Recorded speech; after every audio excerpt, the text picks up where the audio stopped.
নাজিল হয়েছে, গলার আওয়াজ বড় করে বলেন তিনি কে? আল্লাহ বলছেন যে আল্লাহ তোমাদেরকে দয়া করে কোরআন দিয়েছেন, এই কোরআন যদি তোমরা না পেতে, তোমরা সোজা পথের সন্ধান পেতে না। এই জন্য কোরআন তোমরা পেয়েছো। আল্লাহ শুরুতে প্রশংসা দিয়ে শুরু করেছেন আর শিক্ষা দিয়েছেন, বান্দারে এই কোরআন থেকে তুমি যদি উপকৃত হতে চাও তো শুরুতেই আমার শুকরিয়া জানাও, তুমি বলো আলহামদুলিল্লাহি রাব্বিল আলামিন। সমস্ত প্রশংসা হবে যার, তিনি কি? হামদের শুরুতে আলিফ লাম দেওয়া হয়েছে, এটা হলো আলিফ লামে ইস্তেগরাকি, অর্থাৎ সমস্ত প্রশংসার একচ্ছত্র মালিক যিনি, সবাই বলেন তিনি কে? কেন আপনারা আল্লাহর প্রশংসা করবেন? আল্লাহর প্রশংসা করতে হয় দুইটা কারণে। কয়টা কারণে? আপনারা কি ক্লান্ত হয়ে গেছেন? আল্লাহর প্রশংসা করবেন কয়টা কারণে? এক নাম্বার কারণ, তিনি হলেন সকল গুণে গুণান্বিত। সকল গুণে, এমন কোন গুণ নাই যা তার মধ্যে। কি এমন গুণ? তিনি সৃষ্টি করেন, মেরে ফেলেন, আবার জিন্দা করে ফেলেন, সৃষ্টি করেন, ধ্বংস করে ফেলেন, সাগরকে নগর বানান, নগরকে সাগর বানান, তিনি কি? রাতকে দিন বানান, দিনকে রাত বানান, সব ক্ষমতা যার হাতে, সবাই বলেন তিনি কে? এজন্য আল্লাহর প্রশংসা করবেন। আর দুই নাম্বার কারণ হলো, আল্লাহর প্রশংসা আপনি এই জন্যই করবেন কারণ তিনি হচ্ছেন সর্বশ্রেষ্ঠ অনুগ্রাহক, সবার উপরে যিনি প্রত্যেকটি মুহূর্তে অনুগ্রহ দয়া বর্ষণ করছেন, তিনি কি? এবার একটা সুন্দর উদাহরণ দেই, শোনেন শোনেন, কান খাড়া করে শোনেন। আল্লাহর দয়া ছাড়া আপনি একটা মুহূর্ত বেঁচে থাকতে পারবেন? জোরে বলেন, পারবেন? এই যে আমার দিকে তাকান, অক্সিজেন নিলাম, কার্বন ডাই অক্সাইড ছেড়ে দিলাম, অক্সিজেন ছাড়া একটা মানুষও বেঁচে থাকতে পারবে? অক্সিজেনের নিয়ামত আপনার কোন নেতা দিয়েছে? অক্সিজেন যিনি দিচ্ছেন তিনি কে? অক্সিজেন। শোনেন বিজ্ঞান কি বলছে। বর্তমান বিজ্ঞান বলছে একজন মানুষ, সুস্থ মানুষ বেঁচে থাকার জন্য প্রতিদিন 500 লিটার অক্সিজেন গ্রহণ করে। একটু সুবহানাল্লাহ কইতে মন চায় না? এই যে আমি আপনাকে বলছি, শোনেন, আপনাকে, আপনি প্রতিদিন বেঁচে থাকার জন্য কত লিটার অক্সিজেন নেন? জোরে কত? 500 লিটার। আপনি কি জানেন এর দাম কত? প্যান্ডামিক সিচুয়েশন, করোনা ভাইরাস যখন ছিল, হায় হায় হায় হায় হায়, তখন অক্সিজেনের সিলিন্ডারের জন্য মানুষের দৌড়ঝাঁপ আপনারা সোশ্যাল মিডিয়ায় দেখেছেন। আপনারা ফেসবুক চালান তো, টিভি দেখেন তো আপনারা? আচ্ছা, দেখছেন না অক্সিজেন কত বড় নিয়ামত তখন হয়েছে মানুষের জন্য। বর্তমান বাজারে 500 লিটার অক্সিজেনের বাজার মূল্য হলো প্রায় 5 থেকে 6 লক্ষ টাকা। আমরা ধরে নেই, কমটা ধরি 5 লাখ টাকা, তাহলে প্রতিদিন 500 লিটার অক্সিজেন নেন, এর দাম হলো কয় লাখ টাকা? এটা কি মাসে নিচ্ছেন না একদিনে? ডেইলি কি আপনারা 5 লাখ টাকা ইনকাম করতে পারেন? অক্সিজেন কিনে নেওয়া লাগলে বাইচা থাকা সম্ভব হইতো? কথা কন না কেন? সম্ভব হতো? একদিনে যদি হয় 5 লক্ষ টাকা, তাহলে মাসে হয় কত? 150 লক্ষ, মানে 1.5 কোটি টাকা। তাহলে বছরে হয় কত? আরে নওগাঁর মানুষ, এই ছাত্ররা, তোমরা জবাব দাও না কেন? তোমরা অঙ্ক যদি না বুঝো এগুলো, তো তোমরা বিসিএস ক্যাডার হবা কেমনে? বিশ্ববিদ্যালয়ে চান্স পাবা কেমনে তোমরা? হ্যাঁ, মাসে যদি 1.5 কোটি হয়, বছরে কত? 18 কোটি। কত কোটি? এক বছরে 18 কোটি। যার বয়স যত বছর তত দিয়ে 18 কোটিকে গুণ করে দেখেন। জন্মের পর থেকে আজ পর্যন্ত মিলিয়ন বিলিয়ন ট্রিলিয়ন ডলারের অক্সিজেন আপনি গ্রহণ করেছেন, টাকা দিয়া দিয়া না মাগনা? মাগনা দিচ্ছেন কে? সারা জীবন আল্লাহকে সাজদা দিয়া এই অক্সিজেন নামক যে দয়া, যে নিয়ামত আল্লাহ দিয়েছেন, আপনি এই নিয়ামতের শুকরগুজারি আপনি শেষ করতে পারবেন না, পারবেন না, পারবেন না। পারা যাবে? কিন্তু আল্লাহ একটা তরিকা শিখাইছেন। আল্লাহ একটা কি শিখাইছেন? আল্লাহ বলেছেন, বান্দা আমার শুকরিয়া আদায় হয়ে যাবে কি করলে আদায় হবে বান্দা শোনো, তুমি যখন তোমার জবান দিয়ে পড়বে আলহামদুলিল্লাহ, তুমি যখন এই প্রশংসার বাক্য উচ্চারণ করবে আমার প্রশংসা আদায় হয়ে যাবে। আর হাদিসে এসেছে নবীজি বলেছেন কেউ যখন আল্লাহর প্রশংসা জানিয়ে এই আলহামদুলিল্লাহ বলে আল্লাহ তার আমলনামায় এত নেকি দেন তামলাউল মিজান, আল্লাহ আমল দিয়ে তার মিজানের পাল্লাটাকে ভরে দেন। তাহলে এই জন্য সব সময় আমরা যার প্রশংসা করব তিনি কে? আপনারা কেমন আছেন? এই তো মাশাআল্লাহ, কেমন আছেন?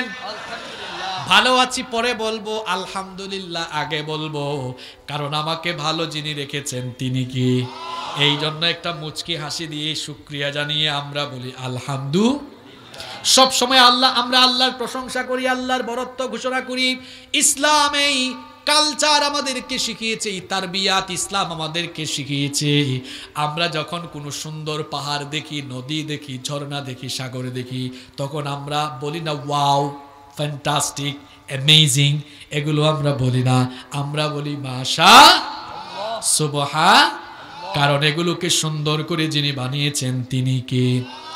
তাহলে সূরাতুল ফাতিহার প্রথম আয়াতে আল্লাহ শিখালেন সব কাজে প্রশংসা হবে কার? এরপরে আল্লাহ বললেন তোমরা আমার যারা প্রশংসা করছো সেই আল্লাহর কি আর কোনো পরিচয় আছে নাকি? আমরা বললাম ওগো আল্লাহ অবশ্যই আরো পরিচয় আছে। আল্লাহ তখন বললেন তোমরা যার প্রশংসা করছো তার আর কি পরিচয় আছে? তখন আমরা বললাম আলহামদুলিল্লাহি, বাকিটা আপনারা বলবেন আলহামদুলিল্লাহি। আল্লাহর পরিচয় হলো তিনি হচ্ছেন রব্বিল, তিনি হচ্ছেন জগৎ সমূহের রব। আমার আল্লাহর পরিচয় হলো রব। রব হলো ব্যাপক অর্থবোধক একটা শব্দ। এই শব্দের অর্থ হয় প্রভু, লালনকারী, পালনকারী, রক্ষাকর্তা, হেফাজতকারী, পরিচালনাকারী। রব হলেন তিনি চাওয়ার আগে মানুষের সকল প্রয়োজন পূরণ করে যেন তিনি হলেন রব, সকলের রব যিনি জগৎ সমূহে যা কিছু আছে, যত মাখলুকাত আছে সকলের রব যিনি, সবাই বলেন তিনি কি? সবাই আল্লাহর দয়ায় বেঁচে আছে, তিনি সবাইকে লালন পালন করছেন। এই যে নদীতে মাছ আছে, সাগরে মাছ আছে, এই মাছগুলোকে তো আপনারা খাওয়ান না, এই মাছগুলোকে খাইয়ে লালন পালন যিনি করছেন সবাই বলেন তিনি কে? পশুগুলোকে যিনি লালন পালন করছেন তিনি কে? সব কিছুকে তিনি লালন পালন করছেন। মানুষ কখনো রব হতে পারে না। এই পৃথিবীতে দুইটা কুলাঙ্গার মানুষ নিজেদেরকে রব বলে দাবি করেছিল। দেখি তো ওই দুই কুলাঙ্গারের নাম আপনারা জানেন কিনা? মাশাআল্লাহ, চৈপুরহাট নওগাঁর মানুষ শিক্ষিত। কোন দুইজন? ফেরাউন আর আরেকটার নাম, একটা বলেছিল ফাকালা আনা রাব্বুকুমুল আ'লা, ফেরাউন বলেছিল আমি হচ্ছি বড় রব, আর আরেকটা বলেছিল আমি হচ্ছি রব। একটা ঘটনা আপনাদেরকে শোনাই। ঘটনাটা কি বলবো? ঘটনাটা বলবো। খুব সুন্দর ঘটনা আপনাদেরকে আমি কোরআন থেকে শোনাই। নমরুদের সময় যে নবীকে আল্লাহ দুনিয়ায় পাঠিয়েছেন বলেন তো সেই নবীর নাম কি? আরো জুড়ে বলেন। ইব্রাহিম আলাইহিস সালাম। ইব্রাহিম আলাইহিস সালাম যতদিন পর্যন্ত দিনের দাওয়াত দেন নাই, ততদিন পর্যন্ত তিনি নমরুদের রুশানলে পড়েন নাই, ততদিন পর্যন্ত তিনি ভালো ছিলেন, সবার কাছে অত্যন্ত ভালো মানুষ ছিলেন। কিন্তু যখনই তিনি আল্লাহর দিনের দাওয়াত দেওয়া আরম্ভ করলেন তখনই নমরুদের তরফ থেকে অত্যাচার নির্যাতন নেমে আসলো। এখন পৃথিবীতে নমরুদ নামে কোনো মানুষ নাই, কিন্তু নমরুদের খাসলত পুরাপুরি অনুসরণ করে এমন নমরুদ কিন্তু এখনো দুনিয়ায় আছে, যারা ইব্রাহিম নবীর উত্তরসূরি, আমাদের জাতির পিতা ইব্রাহিম আলাইহিস সালামের উত্তরসূরি হয়ে যারা এখনো ইব্রাহিমী নমুনায় দিনের দাওয়াতি কাজ করছে। এই দুনিয়ার নমরুদগুলো তাদের দাওয়াতি কাজে বাধা দিয়ে কাউকে জেলখানায়, আবার কাউকে নির্যাতন নিপীড়নের স্টিম রুলার চালাচ্ছে। এরা হচ্ছে এই যুগের নব্য নমরুদ, এরা হচ্ছে এই যুগের নব্য নমরুদ। আমরা যারা আছি আমরা ইব্রাহিমের সন্তান, আমরা সবাই জীবন যাক আর থাক দিনের পথে চলবো ইনশাআল্লাহ। আমাদের জাতির পিতা ইব্রাহিম আলাইহিস সালাম ঈমানের কারণে আগুনের কুণ্ডলিতে নিক্ষেপ হয়েছেন, আগুনের কুণ্ডলিতে নিক্ষিপ্ত হয়েছেন, তারপরেও নমরুদের কাছে তিনি মাথা নত করেন। ইব্রাহিমের সন্তানরাও হবে এমন, ঈমানের জন্য যদি জীবনও চলে যায়, ইব্রাহিমের সন্তানরা জীবন দিয়ে শহীদ হবে, তাও নব্য নমরুদদের কাছে কখনো মাথা নুয়াবে না। আল্লাহ আমাদেরকে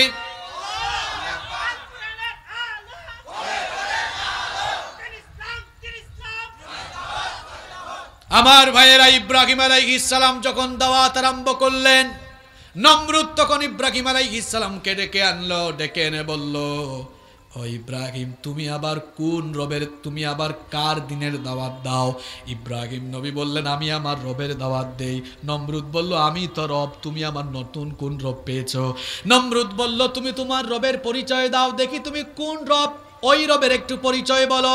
এই ঘটনা আমি কোরআন থেকে আপনাদেরকে শোনাচ্ছি। কোরআনুল কারীমের 2 নম্বর সূরা, সূরাতুল বাকারা এর 258 নম্বর আয়াতে আল্লাহ এই কাহিনী এভাবে বর্ণনা করছেন, আলাম তারা ইলাল্লাযী হাজ্জা ইব্রাহিম ফি রব্বিহি আন আতাহুল্লাহুল মুলক ইয ক্বালা ইব্রাহিম রব্বিয়াল্লাযী ইউহয়ী ওয়া ইউমীত ক্বালা আনা উহয়ী ওয়া উমীত। আল্লাহ তাআলা বলছেন, তুমি কি সেই ব্যক্তির কথা জানো না যে ইব্রাহিমের সাথে তার রবের ব্যাপারে বিতর্ক করেছিল, যাকে আল্লাহ রাজত্ব দিয়েছিলেন, ক্ষমতা পেয়ে সে নিজেই নিজেকে রব বলে দাবি করেছিল। সে বলেছিল, ইব্রাহিম তুমি আবার কোন রবের দাওয়াত দাও? ইব্রাহিম আলাইহিস সালাম তখন বলেছিলেন, রব্বি আল্লাযী ইউহয়ী ওয়া ইউমীত।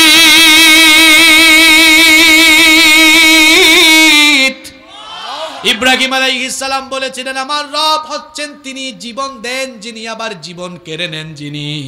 নমরুদ তখন বলল, আমিও তো জীবন দিতে পারি, আনা উহয়ী ওয়া উমীত, আমিও তো ইচ্ছা করলে জীবন দেই, ইচ্ছা করলে আবার জীবন কেড়ে নিতে পারি।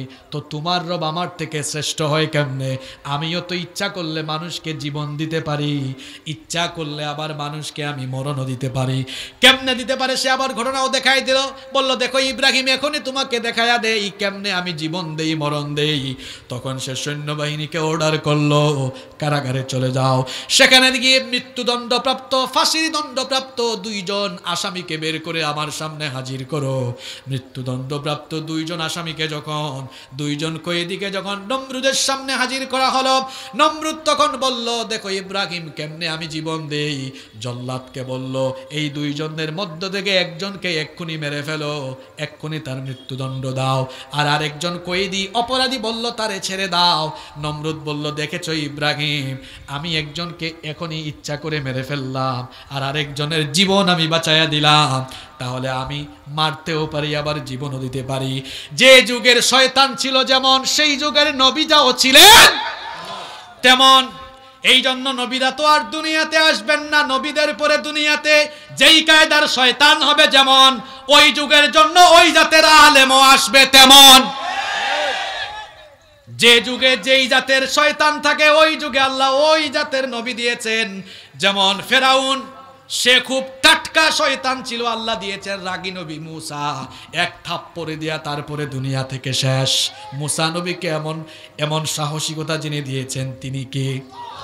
এখনো মুসা নমরুদ এখনো নব্য নমরুদ আর নব্য ফেরাউন হয়ে, ফেরাউনি স্টাইলে, নমরুদি স্টাইলে যারা আল্লাহর দ্বীনকে আল্লাহর জমিন থেকে নিশ্চিহ্ন করতে চায়, তাদেরও জেনে রাখা দরকার, নবীগণের ওয়ারিসরা দুনিয়াতে বেঁচে আছেন, তারা কখনো সেই স্বপ্ন পূরণ হতে দিবেন না। যেভাবে করে ফেরাউন আর নমরুদ আর ফেরাউনি স্টাইলে অত্যাচার, নির্যাতন, কারাগারে নির্যাতন আর শহীদ করেও দিনের দাওয়াতকে থামাতে পারে না। ফেরাউন আর নমরুদের নাতিপুতিরা নমরুদ আর ফেরাউনের স্টাইলে যতই জুলুম নির্যাতন চালাক না কেন, নবীগণের ওয়ারিসদের উপরে নির্যাতন করে এই জমিন থেকে আল্লাহর দ্বীনকে নিভায়া দেওয়া যাবে না। নমরুদ যখন বলেছিল, দেখছো ইব্রাহিম, আমি জীবন দিতে পারি, আবার আমি মারতে পারি, তখন আল্লাহ বললেন, ও আমার খালিল ইব্রাহিম, তুমি এবার তাকে কথাটা এমন ভাবে বলো। ইব্রাহিম আলাইহিস সালাম এবার নমরুদকে বললেন, আল্লাহ সেই কথা কোরআনে তুলে দিয়েছেন। ইব্রাহিম আলাইহিস সালাম বললেন, ক্বালা ইব্রাহিম ফা ইন্নাল্লাহা ইয়াতি বিশ-শামসি মিনাল মাশরিকি ফাতি বিহা মিনাল মাগরিব। ইব্রাহিম আলাইহিস সালাম বললেন, ও নমরুদ তুই শোন, আমার রব প্রত্যেক দিন পূর্ব দিগন্ত থেকে সূর্য উদিত করেন আর পশ্চিম দিগন্তে নিয়ে সূর্য ডুবান। তো তুই যদি রব হয়ে থাকিস তাহলে আগামীকাল থেকে তুই পশ্চিম দিক থেকে সূর্য উঠা আর পূর্ব দিকে নিয়ে ডুবা। বলেন তো নমরুদের বাপের ক্ষমতাও আছে নাকি? আল্লাহ বললেন ফাবুহিতাল্লাযী কাফার, হতভম্ব হয়ে গেল, বিস্মিত হয়ে গেল। আমার ভাইয়েরা, আমি রবের ব্যাখ্যা দিচ্ছিলাম। আলহামদুলিল্লাহি রাব্বিল আলামিন, সব প্রশংসা আল্লাহর, যিনি জগৎ সমূহের রব। রুবুবিয়তের একমাত্র কোয়ালিটি যার মধ্যে বিদ্যমান, গলার আওয়াজ বড় করে বলেন তিনি কে? রব কোনো মানুষ হতে পারে না, রব হচ্ছেন একমাত্র তিনি। বলেন তো দেখি আমাদের রব যিনি, তিনি কে? আল্লাহ আমার রব, এই রবি আমার সব। পারেন নাকি আপনারা? পারেন তো বলেন আপনারা, আল্লাহ আমার রব, এই রবি আমার সব। আল্লাহ আমার রব, এই রবি আমার সব। দমে দমে তনু মনে তারি অনুভব। আল্লাহ আমার রব, এই রবি আমার সব। তোমার দুনিয়াতে আমি যেদিকে তাকাই, অথই নিয়ামতে ডুবে আছি সবাই। পাক পাখালির গানে শুনি তাসবিহ কলরব, তাসবিহ কলরব। আল্লাহ আমার রব, এই রবি আমার সব। আল্লাহ আমার রব, এই রবি আমার সব। পড়েন আল্লাহু আকবার। আল্লাহ বলছেন তুমি যে পরিচয় দিচ্ছ ওই রবের সম্পর্কে আরো বলো। আমরা বললাম তিনি জগৎ সমূহে। সুবহানাল্লাহ। কোরআনের প্রথম আয়াতে বিজ্ঞানের থিওরি আছে। আল্লাহু আকবার বলেন, আল্লাহু আকবার। কিছু মানুষ আছে কয় এই কোরআন মুল্লাদের কিতাব, এটা আমরা কেন পড়বো? এখন বিজ্ঞানের যুগ বেটা গাধা। এই কোরআন পড়ে দেখো, এই কোরআনে প্রায় ১৫০০ আয়াত শুধু বিজ্ঞানের ব্যাপারে রয়েছে। সুবহানাল্লাহ পড়ো। কোরআনুল কারীমের প্রথম আয়াতে বিজ্ঞানের ধারণা আছে। আপনারা বলবেন হুজুর কোথায় বিজ্ঞানের ধারণা? বলা হয়েছে রব্বিল আলামিন, তিনি জগৎ সমূহের রব। তার মানে আমরা যে জগতে আছি দুনিয়া, তিনি এই দুনিয়ার জগৎ শুধু নয়, আরো বহু জগৎ আছে। সকল জগৎ সমূহ বহুমাত্রিক জগতের ধারণা বিজ্ঞান পেয়েছে কিছুদিন আগে। আর এই বহুমাত্রিক জগৎ সম্পর্কে ধারণা আল্লাহ তাআলা কোরআনে দিয়েছেন আরো ১৫০০ বছর।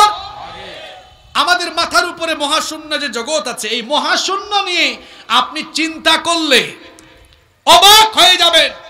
আপনারা কি জানেন এই বদলগাছি ইউনিয়নের দেবরাইলের কোন জায়গায় আপনারা আছেন? একটা ছোট্ট ধারণা দিই। বাবা জানরা, ভাই জানরা, কষ্ট হচ্ছে আপনাদের? আমি কি মোনাজাত দিয়ে দিব? শোনেন, আপনাদেরকে মজার একটা তথ্য দেই। আপনারা নওগাঁর মানুষ, শিক্ষিত মানুষ, তো আপনাদেরকে এই তথ্যটা দিলে আপনারা বুঝবেন, ভালো লাগবে আপনাদের।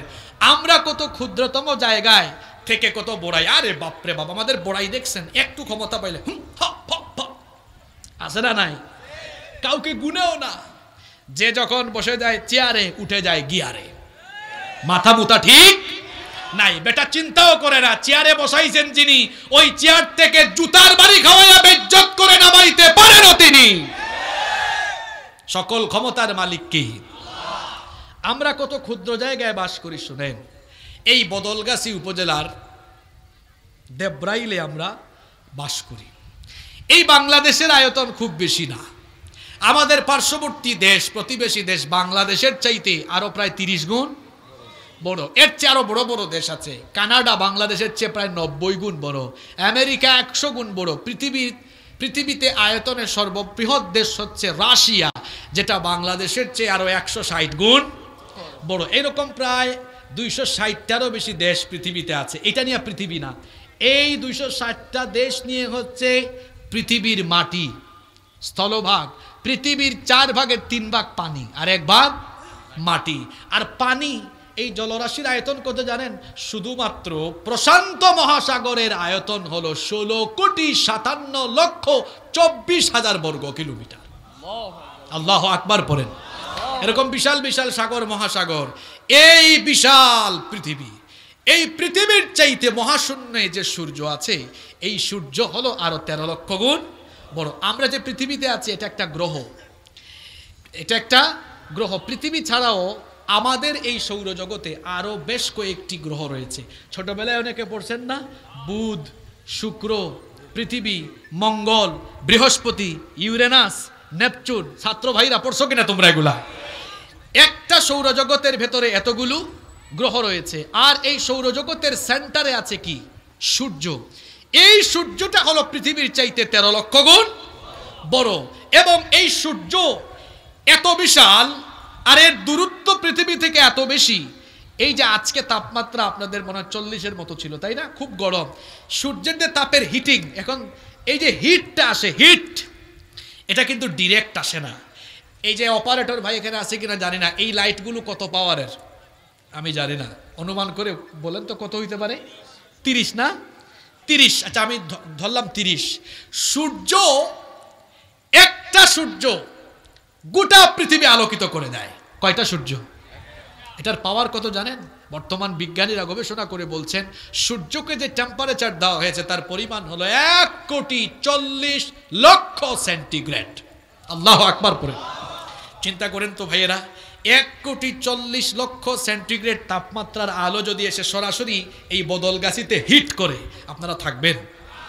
সূর্যের আলো পৃথিবীতে আসতে সময় লাগে 8 মিনিট 10 সেকেন্ড, তাও সরাসরি আসে না। বায়ুমণ্ডলে অনেকগুলো স্তর আছে যেখানে আলোটা এসে বাধাপ্রাপ্ত হয়। বিজ্ঞান যার নাম দিয়েছে ট্রাপোস্ফিয়ার, স্ট্রাটোস্ফিয়ার, আয়নোস্ফিয়ার, ম্যাগনেটোস্ফিয়ার, এক্সোস্ফিয়ার। সুজা যদি আপনাদেরকে বোঝাতে চাই, অনেকগুলো ফিল্টার বায়ুমণ্ডলে আছে, সূর্যের আলো হিট করে না, ওই ফিল্টারগুলোতে আলো এসে পিউরিফাই হয়। পিউরিফাই হয়ে হয়ে হয়ে হয়ে হয়ে হয়ে যতটা আলো হলে আমরা বেঁচে থাকতে পারবো, ঠিক ততটা আলো আল্লাহ দয়া করে আমাদেরকে দান করেন।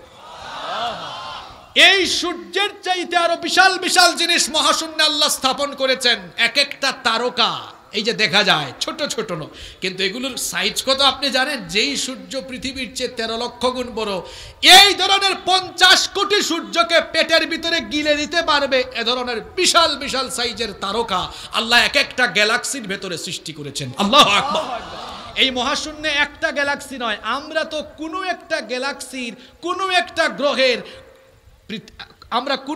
গ্রহের একটা ক্ষুদ্রতম জায়গায় বাস করি। এক একটা গ্যালাক্সির ভেতরে শত শত শত শত শত শত সৃষ্টি রয়েছে। মহাশূন্যে কোটি কোটি গ্যালাক্সি রয়েছে, নিত্য নতুন আরো গ্যালাক্সি সৃষ্টি হচ্ছে। এই বিশাল জগতের ধারণা বিজ্ঞানও পরিপূর্ণভাবে নিতে পারে নাই। সমস্ত জগতের রব যিনি, তিনি কে? তাহলে যারা বিজ্ঞানের ফুটানি করে, বেটা কোরআন পড়ো না, কোরআনের কাছে আসো, তোমার চর্মচক্ষু খুলে যাবে। কোরআনের কাছে যারাই আসবে তাদেরকে সম্মানিত করে দিবেন কে? এখন মুসলমানরা কোরআন থেকে বহু দূরে, এজন্য মুসলমানরা পশ্চিমাদের সামনে গিয়ে হাঁটু গেড়ে বসে, আর পশ্চিমাদের কাছে আর প্রতিবেশী দাদাদের কাছে গিয়ে ধরনা দেয়। তারা যেমনে বলে সেভাবেই চলে। মুসলমান কোরআন থেকে দূরে সরে যাওয়ার কারণে গোটা পৃথিবীতে মুসলমানরা এখন পশ্চিমা আর অমুসলিমদের গোলামে পরিণত হয়েছে। অথচ আমাদের পূর্বপুরুষরা কোরআনকে তাদের চেতনায় ধারণ করে, হৃদয়ে লালন করে, যখন তারা কোরআনের আমল করে, কোরআন অনুযায়ী তৈরি হয়ে কোরআন দিয়ে সমাজ রাষ্ট্রকে নেতৃত্ব দিয়েছেন, তারা তখন এই পশ্চিমাদেরকে নিজেদের সামনে হাঁটু গেড়ে বসিয়েছেন। আমরাও আবার সেই জায়গায় ফিরে যেতে পারবো যদি আমরা কোরআনের কাছে চলে আসতে পারি। আল্লাহ আমাদেরকে কোরআনের জন্য কবুল করে নেন। আপনাদের খুব কষ্ট হচ্ছে তাই না?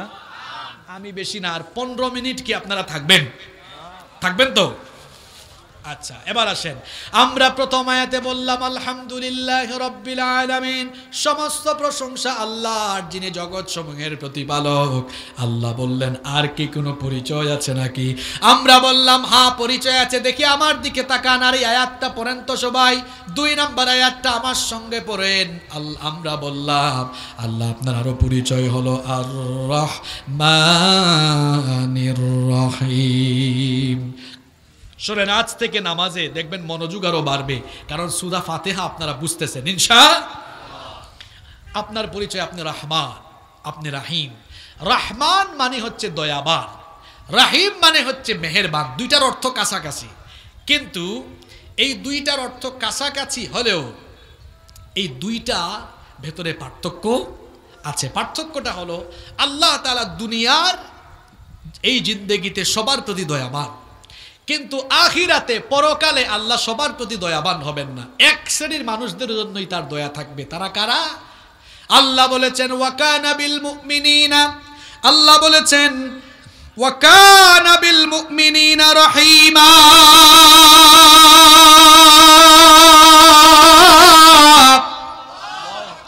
পরকালে মুমিনদের উপরে যিনি দয়া করবেন সবাই বলেন তিনি কে? কিন্তু দুনিয়ায় দেখেন কাফিরের উপরেও আল্লাহর দয়া আছে, ইমানদারের উপরেও আল্লাহর দয়া আছে। কাফির যে নদীর মাছ খায়, ইমানদারও সেই নদীর মাছ খায়। আমরা স্বার্থপর মানুষ, আমরা স্বার্থপর, আমরা শুধু নিজের দলের মানুষকে দেই, নিজের এলাকার মানুষকে দেই, কিন্তু আল্লাহ তাআলা এমন নন। তার দয়া সবার উপরে বর্ষিত হয়, তিনি সবাইকেই দেন। কিন্তু আল্লাহ তাআলা আখিরাতে আর সবার উপরে দয়াবান থাকবেন না, শুধুমাত্র মুমিনদের উপরে দয়া করে। কিয়ামতের দিন দয়া করে মুমিনদেরকে যিনি জান্নাত দিবেন সবাই বলেন তিনি কি? এরপরে আমরা 3 নম্বর আয়াতে বলি মালিকি ইয়াউমিদ্দিন। ওগো আল্লাহ, আপনি হচ্ছেন বিচার দিবসের মালিক। আল্লাহর একটা বিচারের দিন আসবে যেদিন কিচ্ছু থাকবে না, সবকিছু নিঃশেষ হয়ে যাবে।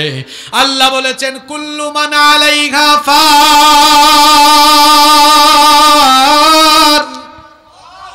সবকিছু ফান হয়ে যাবে, ক্ষয় হয়ে যাবে, লয় হয়ে যাবে, কিচ্ছু থাকবে না। ওয়ায়াবকা ওয়াজহু রাব্বিকা যুল জালালি ওয়াল ইকরাম। কেবলমাত্র একজন মহামহিয়ান সত্য অবশিষ্ট থাকবেন। গলার আওয়াজ বড় করে বলেন তিনি কে? কিচ্ছু থাকবে না, সব ধ্বংস হয়ে যাবে বিচার দিবসে। যার পাওয়ার চলবে, যার কর্তৃত্ব চলবে, সবাই বলেন তিনি কি?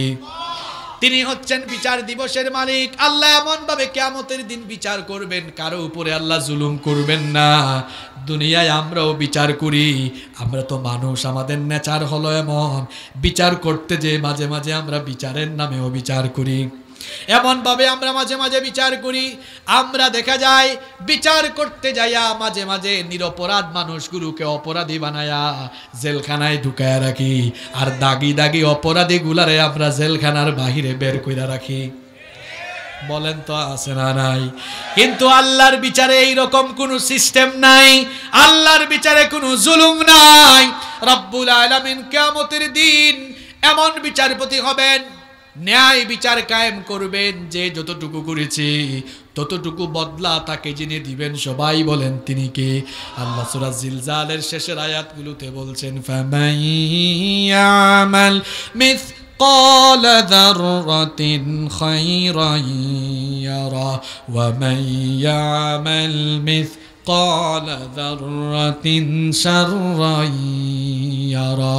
অতএব অনুপরিমাণ ক্ষুদ্রাতি ক্ষুদ্র ভালো আমল যে করবে তাও সে দেখবে, অর্থাৎ তারও পুরস্কার সে পাবে। আর ক্ষুদ্রাতি ক্ষুদ্র অনুপরিমাণ যে বদ আমল করবে সেটাও সে দেখবে, অর্থাৎ সেটারও সে শাস্তি পাবে। আল্লাহ বললেন আমি বিচার দিবসের মালিক। এতক্ষণ আমাদেরকে দিয়ে আল্লাহ তার প্রশংসা গুণকীর্তন আর শ্রেষ্ঠত্ব বর্ণনা করালেন। এরপরে আল্লাহ বললেন তোমরা যারা আমার প্রশংসা করছো তোমরা কারা, তোমাদের পরিচয় দাও। এবার আমরা পরের আয়াতে নিজেদের পরিচয় দিলাম। আমরা বললাম, বলেন আমার সঙ্গে, ইয়াকা নাবুদু ওয়া ইয়াকা নাস্তাঈন। আমাদের পরিচয় হলো আমরা একমাত্র যার গোলামি করি তিনি কে? আমরা আল্লাহর গোলাম। গোলাম মানে এই নয় যে মসজিদে গিয়ে শুধু সাজদা দিবেন। গোলামের নমুনা হবে যেভাবে আপনি মসজিদে গিয়ে মাথাটা নুইয়ে আনুগত্যের বহিঃপ্রকাশ ঘটান, ঠিক তেমনি নামাজের বাহিরে আপনি আমৃত্যু মরণের আগ পর্যন্ত আল্লাহর প্রত্যেকটা বিধান মাথা নত করে মেনে নিবেন। এটাই হচ্ছে গোলামের নমুনা, ঠিক কিনা? আপনি নামাজে বললেন ইয়াকা নাবুদ, আল্লাহ তোমার গোলামি করি, আর নামাজ থেকে বের হয়ে আপনি তাগুতের গোলামি আরম্ভ করলেন। নামাজ থেকে বের হয়ে আপনি তাগুতি মতবাদ প্রতিষ্ঠার আন্দোলন করলেন। নামাজ থেকে বের হয়ে আপনি শয়তানি মতবাদ কায়েমের চেষ্টা করলেন। নামাজ থেকে বের হয়ে দিন কায়েমের পথ থেকে দূরে সরে গেলেন। তাহলে বোঝা গেল আপনি নামাজে ঘোষণা দিলেন একটা, আর বাস্তব জীবনে করলেন আরেকটা। বলে একটা আর করে যে আরেকটা, তার নাম মুমিন না মুনাফিক? আরো জোরে বলেন, মুমিন না মুনাফিক? মুনাফিক হলো সবচেয়ে খারাপ মানুষের মধ্যে, সবচেয়ে কারণ হলো মুনাফিক কাফিরের চাইতেও আরো জঘন্য। কারণ বড় বড় কাফিরগুলো থাকবে জাহান্নামের উপরে আর মুনাফিক থাকবে জাহান্নামের নিচে। আমার ভাইয়েরা, মুনাফিক কিন্তু অন্য কোনো ধর্মে পাওয়া যাবে না। কেউ যদি বলে হুজুর হিন্দু দেখবো, কোথায় যাব? তো ভারতে যান। বৌদ্ধ দেখবো, মিয়ানমার, চীনে যান। কেউ যদি কয় হুজুর খ্রিস্টান দেখবো, কোথায় যাব? আমেরিকা, ইংল্যান্ডে যান। ইহুদি দেখবো, কোথায় যাব? বলবো ইসরায়েলে যান। কেউ যদি বলে হুজুর আমি মুনাফিক দেখবো, কোন দেশে যাব? বাংলাদেশ নওগাঁয় কি ঠেকা পড়ছে নাকি? নওগাঁয়ও যাওয়া লাগবে না। আমি বলবো ভাই, যেই জায়গায় মুসলমান আছে সেই জায়গায় মুসলমান, ওই লোকটা মুসলমানের লেবাস ধরে মুনাফিকের ঘাপটি মেরে বসে আছে। মুনাফিক কিন্তু টুপি দেখে চিনা যায় না, কারণ মুনাফিক টুপিও পরে, জুব্বাও লাগায়, লম্বা দাড়িও রাখে, মাহফিলে বক্তৃতা করে, মসজিদ কমিটিতে সভাপতিগিরিও করে, আবার দেখা যায় সুযোগ পাইলে ইসলামটাকে জবাই করে। তলে তলে ইসলামের বিরোধিতা করে যারা মোমেন নামের খাঁটি মুনাফিক হলো। এই রকম মুনাফিক হওয়া যাবে না। আল্লাহ নামাজে শিখাচ্ছেন, সূরা ফাতিহায় শিখাচ্ছেন, তুমি আল্লাহর গোলাম হয়ে যাও। এজন্য আমরা বলি আল্লাহ ইয়াকা নাবুদ, আমরা একমাত্র গোলামি যার করি, সবাই বলেন তিনি কে। এরপরে আমরা আমাদের নিজেদের পরিচয় দিচ্ছি, ওয়া ইয়াকা নাস্তাঈন। আমরা যখন বিপদে মুসিবতে পড়ি কিংবা আমাদের জন্য কোনো কিছু চাওয়ার দরকার হয়, যার কাছে আমরা চাই, গলার আওয়াজ বড় করে বলেন তিনি কে। কিন্তু আফসোস লাগে আপনাদের নওগাঁয় আছে কিনা আমি জানি না, বাংলাদেশের প্রায় সকল জেলা আমি সফর করেছি। আরে অনেক জায়গায় দেখেছি নামাজে বলে সূরা ফাতিহায় আল্লাহ আমরা একমাত্র তোমার কাছে চাই, কিন্তু কত মানুষ নামাজ থেকে বের হয়ে শিরক করছে, জীবিত ব্যক্তির কাছে চায়, মরা মানুষের কাছে কবরে গিয়ে মাজারে চায়, আছে না নাই? মানুষকে কোনো কিছু দিতে পারে না, একমাত্র দেওয়ার ক্ষমতা যার, সবাই বলেন তিনি কে। অনেক মানুষের সন্তান হয় না, গিয়ে বলে হুজুর আমার একটা তাবিজ লিখে দেন, আমার বউয়ের বাচ্চা হবে। তো আপনার বউয়ের বাচ্চা হয় না, হুজুর কি জোর করে তাবিজ দিয়া বাচ্চা হওয়া দিবে নাকি? বলেন তো সন্তান দেওয়ার মালিক যিনি, তিনি কে? ইব্রাহিম আলাইহিস সালামের 86 বছর পর্যন্ত কোনো সন্তান ছিল না। তিনি সন্তান চেয়েছেন কার কাছে? তাকে সন্তান যিনি দিয়েছেন তিনি কে?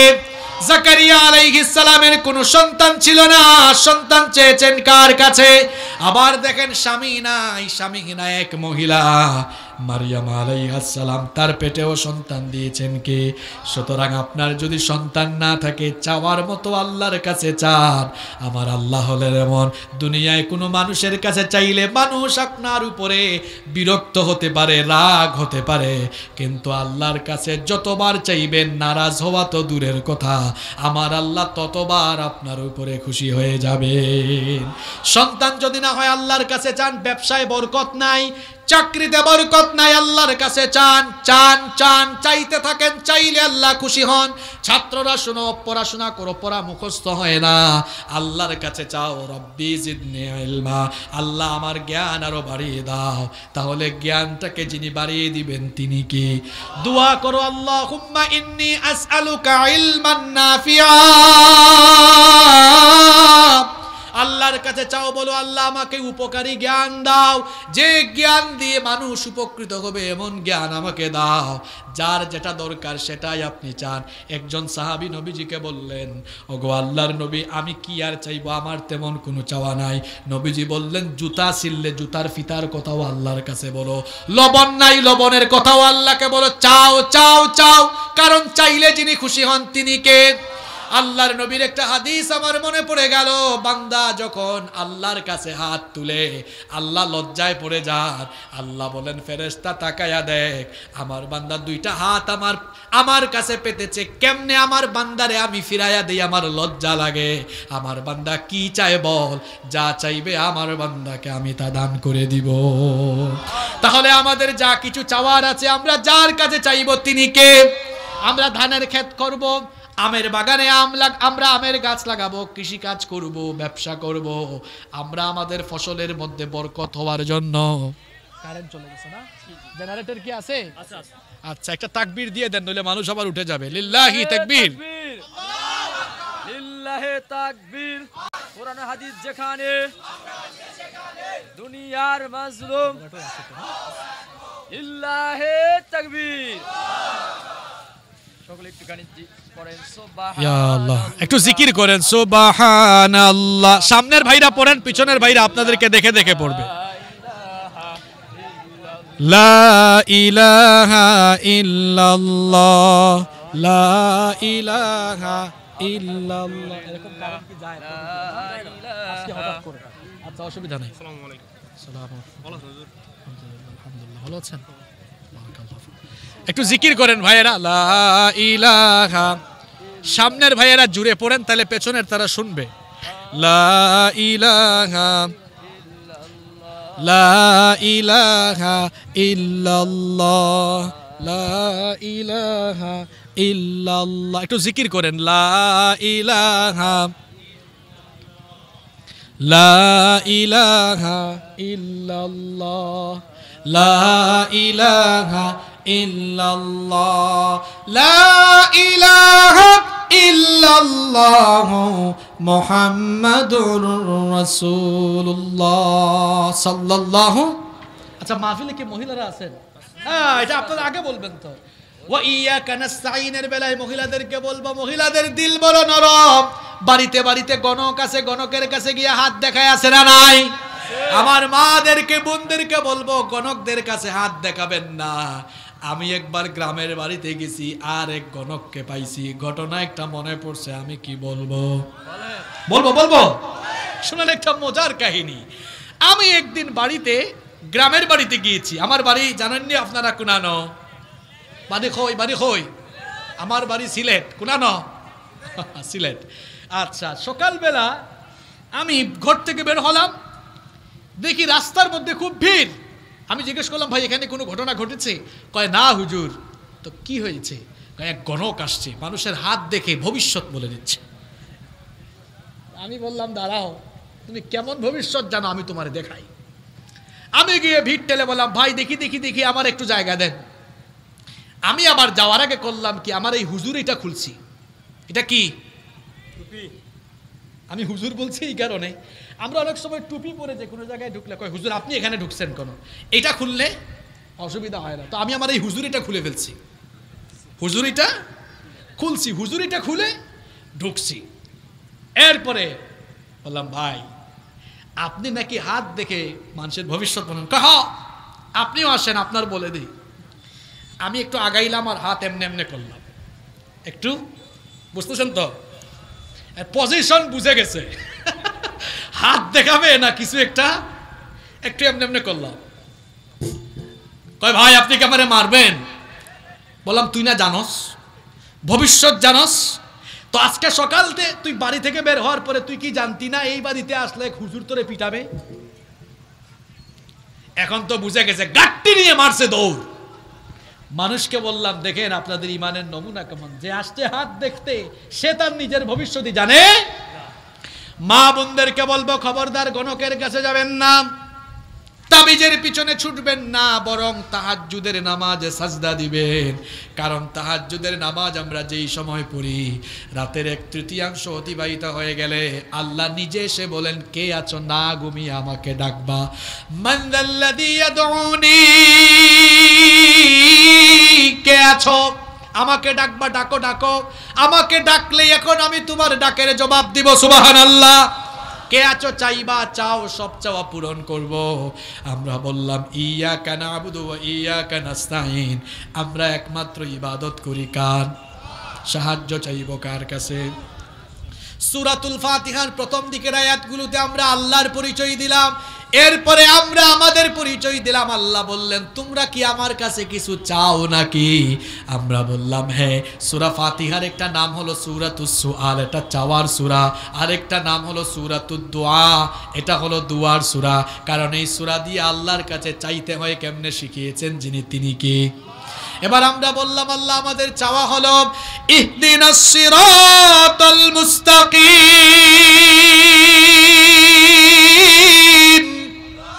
আমাদেরকে হেদায়েতের পথে সোজা সহজ সরল সঠিক পথে পরিচালিত করো। এই দুনিয়া যিনি বানিয়েছেন তিনি কে? সোজা রাস্তার পরিচয় যিনি জানেন তিনি কে? আমরা জানি না কোন পথটা সোজা কোন পথটা বাঁকা। এই জন্য সূরা ফাতিহায় আমরা বললাম, মাবুদ গো তুমি তো জানো সোজা পথ কোনটা, তুমি আমাদেরকে দেখাও। আল্লাহ বলছেন সোজা রাস্তার নাম হলো ইসলাম।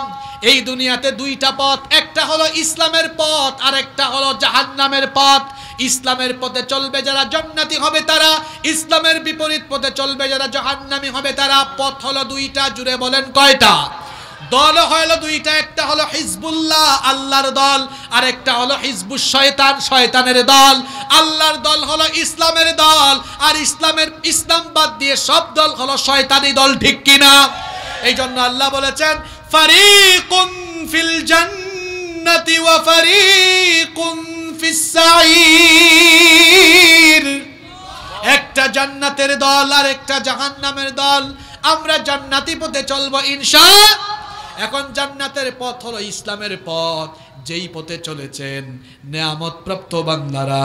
এজন্য আমরা পরের আয়াতে বলছি সিরাতাল্লাযীনা আন'আমতা আলাইহিম, যে পথে চলে তোমার বান্দারা নিয়ামতপ্রাপ্ত হয়েছেন, নিয়ামতপ্রাপ্তদের পথে আমাদেরকে পরিচালিত করো। এখন নিয়ামতপ্রাপ্ত বান্দা হলেন চার প্রকার, জুড়ে বলেন কয় প্রকার?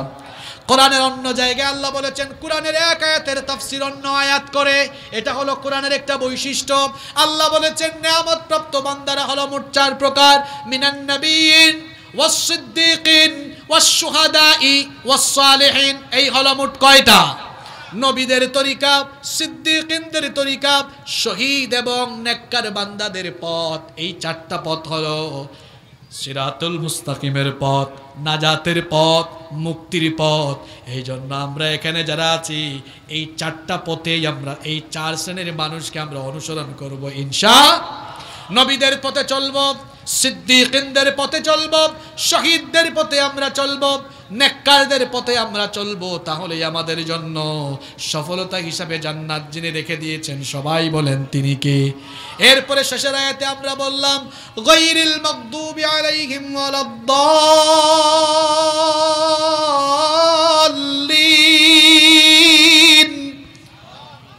যেই পথে চললে তোমার ক্রোধ আর গজবে নিপতিত হতে হবে না, ওই পথে আমাদেরকে পরিচালিত করো। ফেরাউন আর নমরুদি পথে চললে গজব আর ক্রোধ আসবে যার তরফ থেকে, তিনি কে? এই যে সূরা ফাতিহা আমরা পড়লাম, এবার আসুন সূরা ফাতিহা থেকে আমরা কয়েকটা শিক্ষা নিয়ে বাড়ি ফিরে যাই ইনশাআল্লাহ। পুরা ওয়াজ মনে রাখা লাগবে না, এখন কয়েকটা পয়েন্ট বলি, এগুলা নিয়ে বাড়ি যান। এক নাম্বার, আমরা সূরা ফাতিহার মাধ্যমে শিখেছি যে কোনো কাজের শুরুতে প্রশংসা করতে হবে। শিখাইছেন কে? আরো জোরে বলেন। আপনারা করবেন তো? আপনাদেরকে আজ থেকে যে কেউ বলবে ভাই কেমন আছেন আপনি, কি বলবেন উত্তরে? বাচ্চাদেরকে কি বলবেন?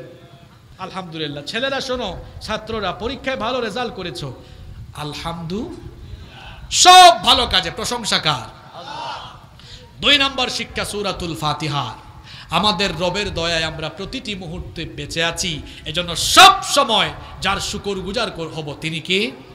তিন নম্বর শিক্ষা, আমরা আজকে এই সূরা ফাতিহার প্রথম আয়াতে একটা জিনিস শিখেছি, কোরআনুল কারীমের ভেতরে বিজ্ঞানের ধারণা আছে। সুতরাং আমরা এই কোরআনকে ধর্মীয় গ্রন্থ মনে করে এটাকে আমরা অবমূল্যায়ন করব না, বরং এটা জ্ঞান বিজ্ঞানের কিতাব। এই জন্য আমরা হেদায়াত এবং জ্ঞান হাসিলের উদ্দেশ্যে এই কিতাবকে চেতনায় ধারণ করব, হৃদয়ে লালন করব ইনশাআল্লাহ। 4 নম্বর শিক্ষা আমরা নিলাম, আল্লাহ তাআলা কিয়ামতের দিন মুমিনদের প্রতি দয়াবান হবেন। এই জন্য আমরা সবাই মুমিন হয়ে দুনিয়াতে বেঁচে থাকবো ইনশাআল্লাহ। 5 নম্বর শিক্ষা আমরা নিলাম, আল্লাহ তাআলা তিনি হচ্ছেন এমন এক রব যিনি সবাইকে সাহায্য করেন। এই জন্য বিপদে আপদে বালা মুসিবতে সব সময় যার কাছে চাইব তিনি কে? 6 নম্বর শিক্ষা নিলাম আমরা, নিয়ামতপ্রাপ্ত বান্দাদের পথে চললে জীবনে সফলতা আসবে। আর নিয়ামতপ্রাপ্ত বান্দারা মোট কয় প্রকার? কয় প্রকার? আমি আঙ্গুল তুলি আর আপনারা বলেন। 1 নাম্বার কাদের তরিকা? নবীদের। কাদের? 2 নাম্বার সিদ্দিকিন, 3 নাম্বার শুহাদা, 4 নাম্বার সালেহিন নেককার। এই যে 6টা শিক্ষার কথা বলেছি, পুরো ওয়াজ মনে না রেখে যদি এই 6টা শিক্ষা নিয়েও বাড়ি যেতে পারেন কাজে লাগবে ইনশাআল্লাহ। এখানে একটা চিঠি এসেছে, একটি কন্যা শিশু থ্যালাসেমিয়া রোগে আক্রান্ত, প্রতি মাসে তাকে রক্ত দিতে হয়, মনে হয় এই এলাকা। তার জন্য পরিবারের সবাই দোয়া চেয়েছে। তো আপনারা তার জন্য দোয়াও করবেন, আর তার ব্লাড গ্রুপ যেটা আছে সবাই মিলে একটু তাকে সহযোগিতার চেষ্টা করবেন। মানুষকে রক্ত দেওয়া এটা অনেক সওয়াবের কাজ। আপনার দেওয়া রক্তের কারণে কারো যদি জীবন বেঁচে যায়, এটা তো পুরো সওয়াবের কাজ। প্রতিদান দিবেন কে? সম্মানিত ভাইয়ের, আজকে যে সূরাতুল ফাতিহার তাফসীর আমরা শুনলাম, আসুন এর আলোকে আমরা আমাদের জীবনটাকে গঠনের চেষ্টা করি ইনশাআল্লাহ। সূরা ফাতিহা আমরা বুঝবো, এর আলোকে জীবন গড়ব, এখান থেকে হেদায়াত নেওয়ার চেষ্টা করব। আল্লাহ আমাদের সবাইকে সেই তৌফিক দান করেন। মাহফিল কমিটির কোনো বক্তব্য থাকলে আমরা শুনবো, আর না থাকলে আমরা সবাইকে নিয়ে মোনাজাতে চলে যাব ইনশাআল্লাহ। তাহলে মোনাজাতে চলে যাচ্ছে। হ্যাঁ সম্মানিত ভাইয়েরা, আমার যুবক ভাইদের জন্য বিশেষ করে দোয়া করবেন, তারা খুব কষ্ট করেছে। অসংখ্য মা বোনরা এসেছেন, তাদের জন্য দোয়া। ভাইরা এই যে বসেন, দোয়াটা করে যান। আল্লাহুম্মা আমিন। রব্বানা যালামনা আনফুসানা ওয়া ইল্লাম তাগফির লানা ওয়া তারহামনা লানাকুনান্না মিনাল খাসিরিন। ربنا لا تزغ قلوبنا بعد إذ هديتنا وهب لنا من لدنك رحمة إنك أنت الوهاب ربنا اصرف عنا عذاب جهنم إن عذابها كان غراما رب العالمين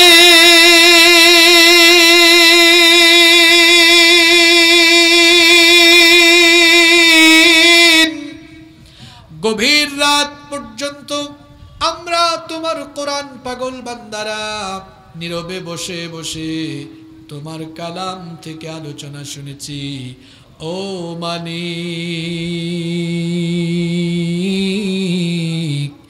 গভীর এই রাতে আমরা যারা হাত তুলেছি, জীবনে কম বেশি সবাই আমরা গুনাহ করে ফেলেছি। ওগো আল্লাহ, যেদিন আমরা দুনিয়াতে এসেছিলাম, মায়ের পেট থেকে যখন ভূমিষ্ঠ হয়েছিলাম, তখন আমাদের কোনো গুনাহ ছিল না, আমরা নিষ্পাপ ছিলাম। বালেগ হওয়ার পর থেকে শয়তানের ধোঁকায় গুনাহ করে করে নিজেদের নফসকে আমরা কলুষিত বানিয়ে ফেলেছি। গুনাহের সাগরে হাবুডুবু খেয়ে আমরা নিজেদের নফসটাকে গুনাহ দিয়ে কালেমা যুক্ত করে দিয়েছি। রব্বুল আলামিন, যতই আমরা গুনাহ করি না কেন, আমরা তো তোমার গোলাম। এজন্য আমরা তোমার কাছে এসে গোলামের মতোই মাথা নত করে ভিক্ষার হাত তুলেছি। তুমি আমাদেরকে ফিরাইয়া দিও না। তুমি যদি ফিরাইয়া দাও, আর কোথাও যাওয়ার আমাদের কোনো জায়গা নাই। ওগো মালিক, আমরা ছাড়াও তোমার অসংখ্য গোলাম আছে, কিন্তু তুমি ছাড়া আমাদের আর কোনো মাবুদ নাই।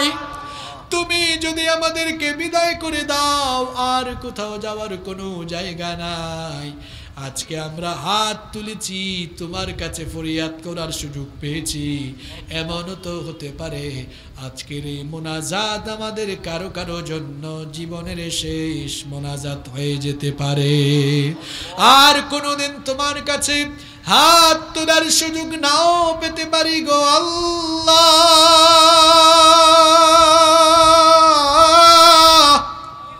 ওগো মালিক, এটাই যদি জীবনের শেষ মোনাজাত হয়ে যায়, আর যদি জীবনের গোনাগুলো বাকি থেকে যায়, তাহলে কবরে গিয়ে জাহান্নামের আগুন ছাড়া আর কিছু